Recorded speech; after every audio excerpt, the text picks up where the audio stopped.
hanya terpublikasikan saja, sehingga wah kelihatannya besar. Ya semuanya segitu. Setiap pejabat kalau pergi ya segitu, presiden pergi ya segitu. Begitu. Itu sudah peraturan Menteri Keuangan. Kalau mau protes, protes saja kepada Menteri Keuangan. Begitu. Kira-kira begitu loh. Kenapa kok begitu? Iya, karena pejabat itu pergi, anggarannya pesawat pasti ada. Dan selalu diletakkan pagu tertinggi. Kenapa? Jangan sampai pejabat itu sudah ditetapkan satu meeting nggak bisa berangkat karena pagunya nggak cukup. Masa suruh nombok kerja untuk negara? Kira-kira begitu. Maka kemudian dibikin satuan biayanya yang tertinggi untuk pesawat. Setelah itu tiap hari nginapnya di mana? Kan ada biayanya. Ada eselon sekian, itu bintang sekian. DPR, Menteri, Presiden itu bintang 5 misalnya. Atau bintang 4 kalau untuk luar negeri. Seperti itu. Itu sudah ada satuan. Jadi saya, anggota DPR, Pak Ibnu dan juga yang lain tidak mengatakan kami minta anggarannya sekian-sekian, enggak. Tahun ini kita akan melakukan pembahasan undang-undang ini, ada 2 undang-undang. Kemungkinan kita akan kunjungan ke Eropa, 1 ke sini, 1 urusan anggaran, urusan Sekretariat Jenderal, dan Sekretariat Jenderal tunduk kepada peraturan Menteri Keuangan. Itu saya perlu jelaskan. Jadi kalau dikatakan pemborosan, nggak ada pemborosannya, karena memang sudah pagu. Itulah yang namanya pagu anggaran. Kemudian kedua, terkait dengan urgensi bahwa ini akan menghabiskan anggaran, sama sekali tidak. Saya hanya mengatakan proses administrasi itu ada stiffness, ada kekakuan.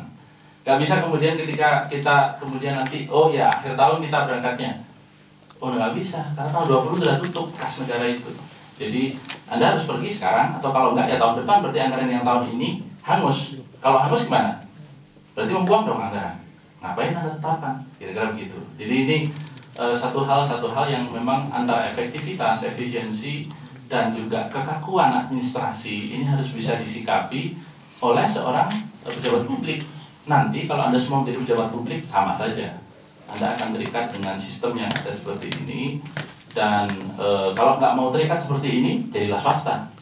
Punya duit sendiri, mau pergi kapan saja, mau backpackers boleh, mau spend banyak uang untuk ke bintang 5 boleh. Begitu. Jadi ini situasi-situasi yang ada.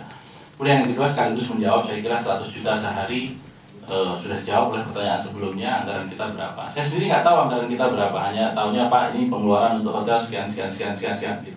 Bapak harus tanda tangan SPPD, minta cap ke Pak Dubes. Nah itu aja yang kita tahu itu, gitu. Karena memang dari sisi anggaran nggak ada pejabat publik di Indonesia, apakah itu PNS, apakah itu yudikatif, ataukah itu legislatif yang mendikte anggarannya harus sekian. Nggak ada.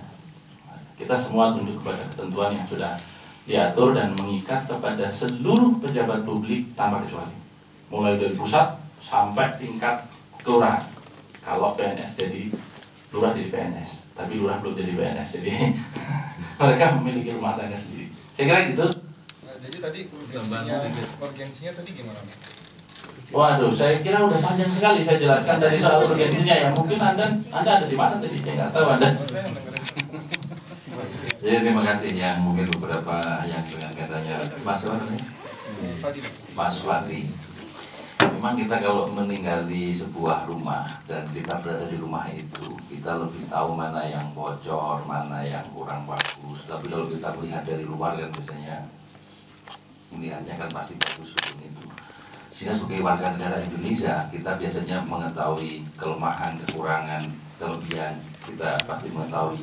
Cuman kalau kita cerita kepada negara lain, pasti yang kita ceritakan sama seperti kita menceritakan rumah kita. Masa yang bocor-bocor kita ceritakan? Kan tidak. Nah untuk itu karena kita ini bicara di sini sesama warga negara Republik Indonesia, tentu kita berbicara secara fair, secara transparan tentang kekurangan kebocoran di sana sini. Bahwa kebocoran itu diketahui oleh warga negara lain, misalnya tadi, parlemen kamu kok nonton video porno sih? Itu memang kita akui itu sebuah kekurangan yang terjadi di kami, dan tentu itu tidak bisa lalu diatasnamakan kelembagaan dan kelakuan seluruh warga negara Republik Indonesia. Saya kira itu bersifat individual dan itu bisa terjadi di lembaga negara apa saja, lembaga dunia apa saja, lembaga IMF juga bisa terjadi kan. Even presiden, Ya, bahkan Presiden Amerika Serikat, tetapi tidak boleh lalu kita hanya karena itu kita menjadi down, kita menjadi malu, tidak bangga kepada negara kita. Sama sebagaimana warga negara Amerika dengan presidennya begitu juga tidak merasa down, merasa pesimis dengan perkembangan negara. Kekurangan-kekurangan seperti itu mesti menjadi catatan kita semua, sehingga kita mesti harus hati-hati di dalam rangka mengemban amanah jabatan, termasuk mahasiswa yang di Perancis misalnya. Kalau misalnya PPI melakukan tindakan tertentu yang ini kan juga misal, kan ini memang tidak ada, tapi misalnya sama saja kita dimanapun harus menjaga martabat dan harkat bangsa ini, bahwa 1-2 ada kebocoran, memang dunia tidak ada yang sempurna. Itu kan kira-kira kan. Jadi kalau begitu kita menjadi fair, menilai itu menjadi enak, tidak lalu kita menyalahkan parlemen brengsek ini nonton video semua, nggak bisa begitu.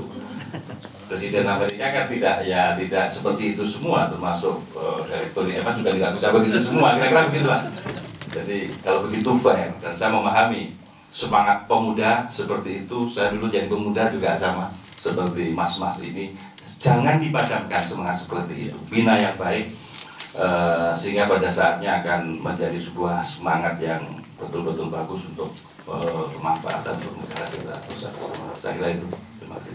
Ya, terima kasih, dan karena waktu sudah semakin larut dan saya kira kami semua harus beristirahat.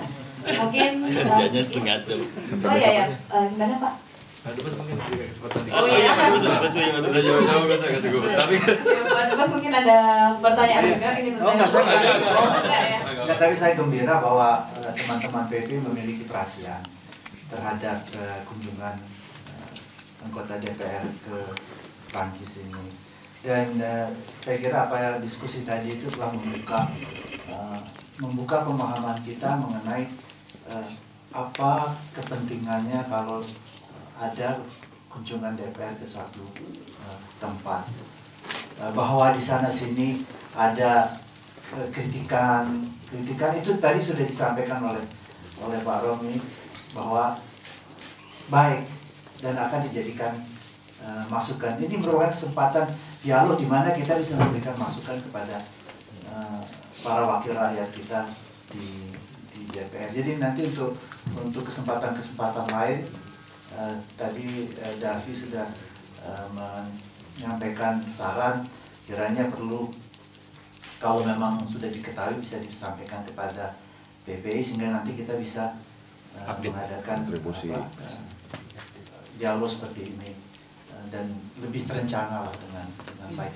Tapi juga harus diketahui bahwa kadang-kadang program bapak-bapak anggota rombongan ini cukup padat, sehingga memang untuk memastikan kapan bisanya juga sangat tergantung kepada bagaimana program-program itu disepakati, karena kadang-kadang ada yang masih belum jawab dari pihak Perancis ini, sehingga memang ada kendala-kendala tertentu. Tapi saya bangga dengan teman-teman PPI yang sudah memberikan perhatian besar terhadap persoalan yang dibawa oleh rombongan Komisi 4 ini. Terima kasih. Saya juga perlu informasikan ya rekan-rekan PPI, mungkin karena juga sekaligus didengarkan di seluruh dunia, kalau paling tidak 65 orang. Jadi tadi yang saya katakan, DPR itu menetapkan anggarannya untuk setiap kali pembahasan undang-undang atau penyusunan undang-undang itu 1 kali ke luar negeri, boleh digunakan boleh tidak sesuai dengan kebutuhan dan hasil rapat alat kelengkapan dewan menyikapi adanya program tersebut. Jadi yang kemudian menjadi terlihat sering adalah karena pertama, satu alat kelengkapan dewan itu bisa dalam setahun membahas 3-4 undang-undang. Yang kedua, karena banyaknya alat kelengkapan dewan, 11 komisi tambah balek tambah pansus. Begitu. Pansus ini unlimited jumlahnya, Pak. Jadi ini bisa karena dia gabungan komisi untuk beberapa undang-undang yang dinilai itu menyangkut disiplin inter komisi, maka kemudian bisa dibuatkan pansus gitu. Nah, pada pendeknya kalau seorang anggota saja dalam setahun mungkin hanya 1 kali, ya, dalam setahun hanya 1 kali, itu maksimum. Untuk anggota dari fraksi-fraksi terbesar, dan itu sekaligus saya juga menjelaskan, bukan menjawab karena benar yang tanya. Anggota dengan fraksi yang jumlah anggotanya banyak, bisa jadi dalam setahun tidak pergi kemana-mana, karena setiap pembahasan undang-undang dalam komisi misalnya, kita membentuk panitia kerja ini jumlahnya maksimumnya, tidak harus dipenuhi maksimumnya, separuh dari jumlah anggota komisi. Nah kalau fraksinya banyak, karena yang berangkat ini hanya panja, ya dia mungkin tidak ikut begitu.